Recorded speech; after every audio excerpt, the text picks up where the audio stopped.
Estás escuchando la homilía del día desde Magdala, Tierra Santa. En aquel tiempo llegaron a donde estaba Jesús, su madre y sus parientes. Se quedaron fuera y lo mandaron llamar. En torno a él estaba sentada una multitud cuando le dijeron: «Ahí fuera están tu madre y tus hermanos que te buscan». Él les respondió: «¿Quién es mi madre y quiénes son mis hermanos?». Luego, mirando a los que estaban sentados a su alrededor, dijo: «Estos son mi madre y mis hermanos, porque el que cumple la voluntad de Dios, ese es mi hermano, mi hermana y mi madre». Palabra del Señor. Gloria a ti, Señor Jesús.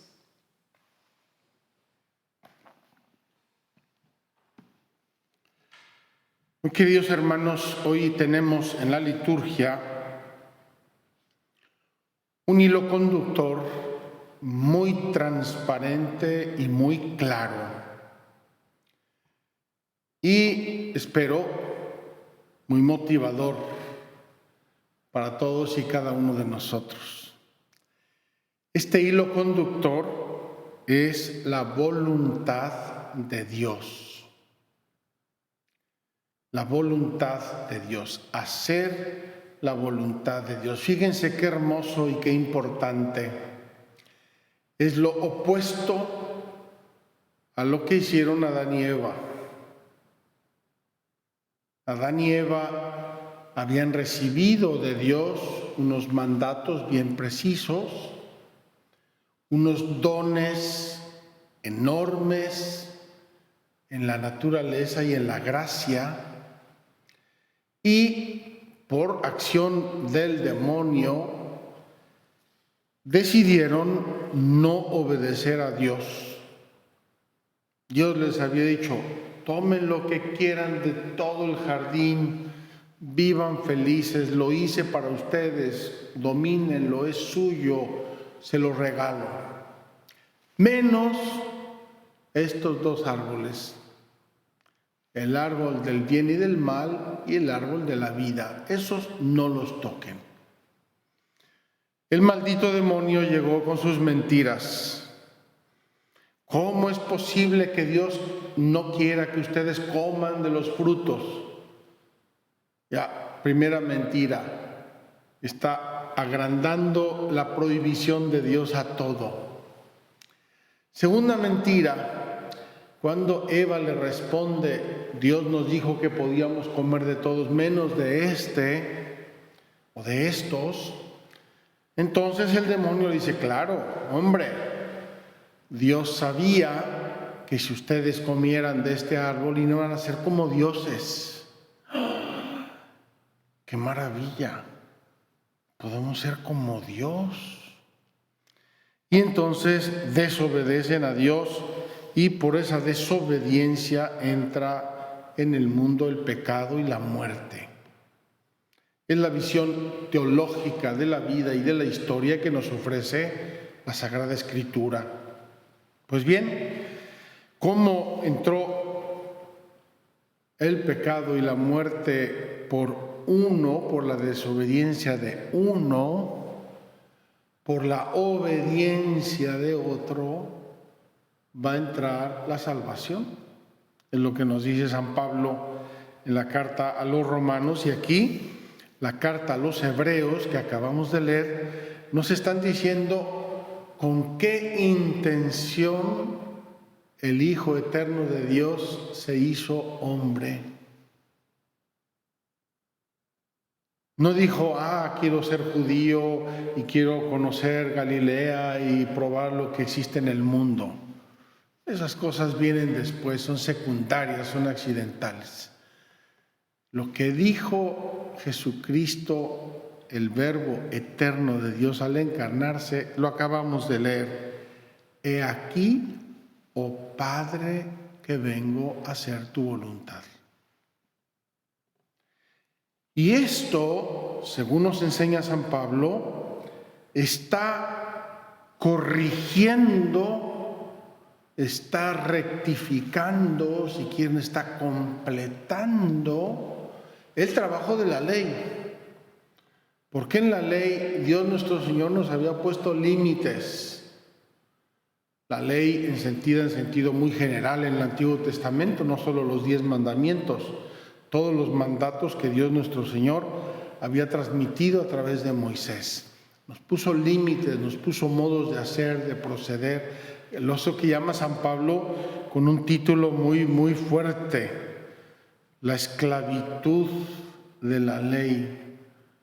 Una ley llena de preceptos, una ley llena de mandatos, una ley llena de prohibiciones, porque los hombres éramos un desastre por efecto del pecado original. Y entonces Dios va poco a poco metiéndonos en vereda. Dios va poco a poco podando este árbol para que crezca de un cierto modo correcto y rectifique el plan original de Dios y prepararnos para la llegada de Cristo. Entonces, cuando la segunda persona de la Santísima Trinidad, el Verbo eterno de Dios, entra en el mundo, entra para corregir y perfeccionar la ley y la sustancia de su entrada, de su voluntad, es doble, como acabamos de leer. No quisiste víctimas ni ofrendas, lo que mandaba la ley. Sacrificios todos los días, a todas horas, sacrificios, ofrendas, el incienso, lo que vimos allá en el tabernáculo, en el desierto de Timla, hace 2 o 3 años, en las peregrinaciones virtuales. No quisiste eso. En cambio, me diste un cuerpo. Es decir, cuando el Verbo eterno de Dios se encarna y acepta venir al mundo a ser un ser humano perfecto y Dios perfecto para salvarnos, sabe que viene a cumplir un sacrificio nuevo en su cuerpo. Su cuerpo humano va a ser el vehículo de un sacrificio que va a resumir todos los sacrificios y ofrendas de la antigua alianza. Pero más que el cuerpo, más que las llagas de los clavos y los latigazos que sufrió, es la voluntad. He aquí, oh Padre, Dios mío, aquí estoy, Dios mío, vengo para hacer tu voluntad. Que Dios, hermanos, la voluntad de Dios, conocer la voluntad de Dios, aceptar la voluntad de Dios con serenidad, con paz, con humildad, con obediencia, con fe profunda. Conocer la voluntad de Dios, ese es el camino cierto, es el camino seguro. Yo, religioso, tengo la voluntad de Dios expresada en mis constituciones.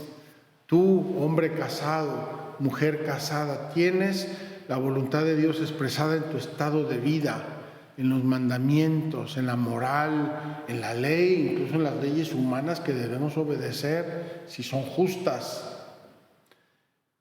La voluntad de Dios. Eso lo recoge el Salmo responsorial.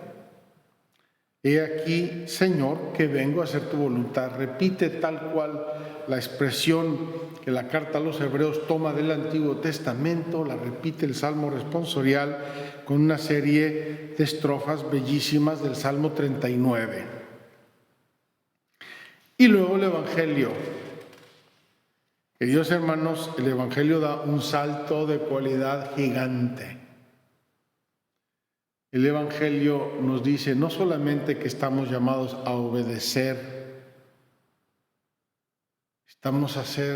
estamos llamados a ser familia de Dios, a redescubrir la paternidad amorosa de Dios y por lo tanto estamos llamados a ser hermanos y hermanas, hijos de Dios. Y aquellos que sean padres o madres, a ser padres o madres según el querer y la voluntad santísima de Dios. ¿Cómo hacerlo? Qué tarea tan importante, qué tarea tan bella, qué reto y qué oportunidad nos regala Dios. ¿Cómo hacerlo? Muy sencillo. ¿Quién es mi madre y quiénes son mis hermanos?, dice Jesús, señalando a los que tiene alrededor. Estos son mi madre y mis hermanos. Estos, los que tenía delante, Jesús los coloca en la categoría de sus parientes, de sus familiares. Y esto lo dice cuando le están diciendo a algunos que ahí estaban su madre y sus hermanos esperándole. Parece una contradicción, parece casi una ofensa. Porque el que cumple la voluntad de Dios, ese es mi hermano, mi hermana y mi madre. Entonces, fíjense, no es una ofensa. Dios nuestro Señor en Jesús no está ofendiendo a la Virgen ni degradándola. Está diciendo que es grande porque escuchó la palabra de Dios y la obedeció. Está diciendo que es grande primero por su maternidad espiritual y luego por su maternidad física. Alguno de los padres de la Iglesia nos va a decir que la Virgen María es mucho más importante por ser discípula que por ser madre. Casi nos escandaliza, pero es que la maternidad biológica es muy fácil. Es relativamente fácil y es un don de Dios, no tengo que hacer mucho. Pero la maternidad espiritual implica la escucha de la palabra de Dios, implica la obediencia fiel, implica la humildad, implica reconocer a Dios y darle su lugar en nuestra vida.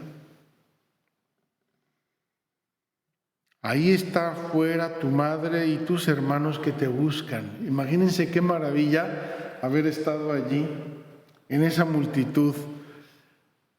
¿Dónde está la madre de este señor que predica maravillosamente? La quiero conocer. ¿Quién es? ¿Quiénes son sus hermanos? Es decir, sus parientes. ¿Dónde están? ¿Cómo son? ¿Se parecen a él? ¿No se parecen a él? ¡Qué familia tan maravillosa! Y Jesús extiende ese parentesco maravillosamente hasta mí y hasta ti.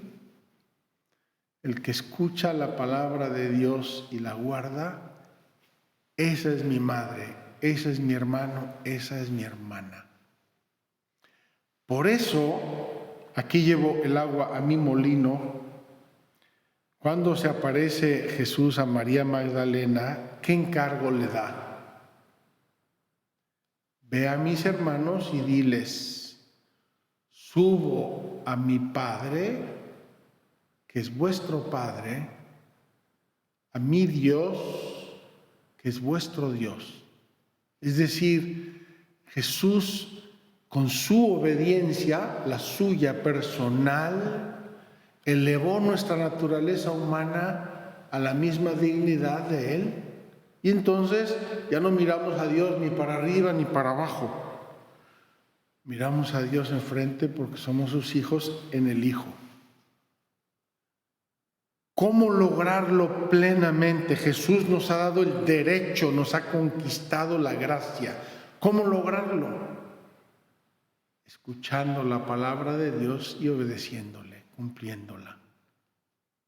Qué hermoso, queridos hermanos, que Jesús no solamente nos predicó cosas muy lindas y muy importantes, sino que nos dio el ejemplo. Nos dio el ejemplo y nos invita a cumplirlo, a realizarlo en nuestra vida, a ser discípulos verdaderos, es decir, hermanos suyos, hijos de Dios, hermanos entre nosotros. Ay, si obedeciéramos a Jesús, el mundo sería diferente. Ay, si obedeciéramos a Jesús, no habría tantos conflictos ni tantos pleitos. Ay, si obedeciéramos a Jesús, ¿cómo nos alinearíamos todos con humildad, con alegría, con gozo, en una única familia, la familia de los hijos de Dios? Vamos a pedirle a Jesús hoy, en esta celebración eucarística, que nos ayude a escuchar la palabra de Dios con el corazón abierto, con la mente abierta, humilde, y a obedecerlo. Así seremos verdaderos hermanos y así nos sentiremos plenamente hijos amadísimos de Dios. Que así sea. Muchas gracias por escucharnos. Si quieres conocer más acerca de Magdala, síguenos en YouTube y Facebook.